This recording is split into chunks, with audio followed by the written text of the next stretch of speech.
BJP को जयनारायण को बाण कहिले विभिन्न स्थान रे भूल प्रार्थी देइथिला दल सठिक प्रार्थी देइथिले दल 100 सीट जीति थांता।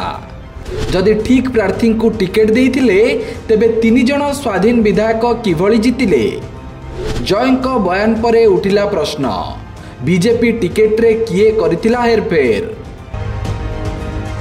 गत वर्ष आजिर दिन रे भोट गणति होइतिला आउ 24 वर्षर बीजेडी सरकार जाई बीजेपी रो सरकार आसिला। आज समान दिन रे बड़ बयान देइछंती वरिष्ठ बीजेपी विधायक जयनारायण मिश्र कहिछंती बीजेडी हारिबो बोली मु प्रथमे पूर्वानुमान करिथिली। समान कथा हैला बीजेपी रो सरकार भी आसिला हेले सठिक प्रार्थी देइथिले दल 100 विधायक जीति थांता। जदि ठीक प्रार्थी को टिकेट देइथिले तेबे बीजेपी रो 3 जन नेता स्वाधीन भावे किभଳି जीतिले बोली से प्रश्न करिछंती। उद्धृत जो कहते से पळे जाइथिले एवं जो भली भावरे सबु प्रकार परंपरा को जलांजलि देइकरी तांकर दलीय काम करूथिले सेतिर जणा पडुथला माने जीवे बोली करी।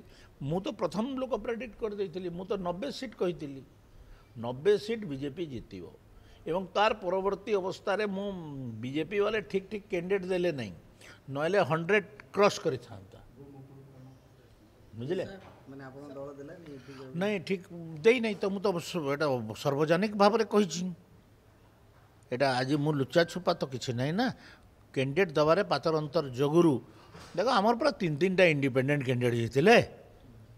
जदि कैंडिडेट सिलेक्शन ठीक थिला ताले 3-3टा इंडिपेंडेंट कैंडिडेट केंति जीतिबे बीजेपी लोक तो सेटा तो सार्वजनिक कथा से लुका छुपा नहीं तो किछि कोनटे अछि। जयनारायण को एही बयान परे प्रश्न उठुछि जे सतरे कोन बीजेपी जानी सुनी हारुथिबा प्रार्थी को टिकेट देइतिला एभली टिकेट हेरफेर पछरे किए थिला। एभली अनेक प्रश्न को नहीं एबे बीजेपी कर्मी महल रे जोरदार आलोचना चली।